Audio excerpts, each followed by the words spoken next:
Hi అండి. మీతో నేను ఒక విషయాన్ని షేర్ చేసుకోవాలనుకుంటున్నాను. మా తమ్ముడు బీటెక్ సెకండ్ ఇయర్ చదువుతున్నాడు. నిన్న కాల్ చేసి అది నేను ట్రిప్‌కెళ్తున్నాను ఫ్రెండ్స్‌తో అని చెప్పాడా. సరేనని నేను వదిలేసిన. మళ్ళీ ఈరోజు ఎందుకో గుర్తొచ్చి ఎక్కడున్నాడు ఏమని కాల్ చేస్తే, లేదు వచ్చేసాను. ఇంక 10 మినిట్స్‌లో దిగుతాను. పీజీకి వెళ్ళిపోతాను అన్నాడు. ఏంట్రా అప్పుడే వచ్చినావు అని అడిగితే, లేదు వేరే ఫ్రెండ్స్ వాళ్ళు అరకు వెళ్ళారు. నేను ఒకటి వైజాగ్ వెళ్ళి వచ్చేసిన అంటే, ఈ ఒక్కడిని ఎందుకు వెళ్ళినారో వాళ్ళతో పాటు వెళ్ళొచ్చు కదంటే, లేదు వాళ్ళు కార్ డ్రైవింగ్ అన్ని రోజులు 4 డేస్ అది వర్షాకాలం ఎందుకు సేఫ్ కాదు ఊరికే అమ్మ వాళ్ళు టెన్షన్ పడతారు ఎందుకు అనేసి వెళ్ళలేదు.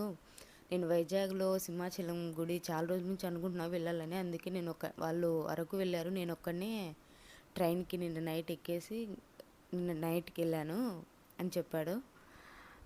నువ్వు వెళ్ళింటారా వాళ్ళతో పాటు, ఒక నువ్వు ఎందుకు వెళ్ళావు నేనంటే, ఊరికి ఎందుకు అమ్మ మన టెన్షన్ పడతారు, ఇప్పుడు ఇక్కడ వైజాగ్ వెళ్ళినందుకు అమ్మ ఎన్నిసార్లు కాల్ చేసింది జాగ్రత్తగా వెళ్ళు అని చెప్పింది. ఇంకా అరకు అంటే ఇంకంతే టెన్షన్ పడతారని అన్నాడు. నాకైతే చాలా చాలా గర్వంగా అనిపించిందండి తను ఇలా ఆలోచించినందుకు. ఎందుకంటే అసలు అంత దూరం కార్లో లాంగ్ డ్రైవింగ్, అది కూడా ఫ్రెండ్స్తో సరదాగా అంటే భయమే కదండి ఎవరికైనా ఇంట్లో.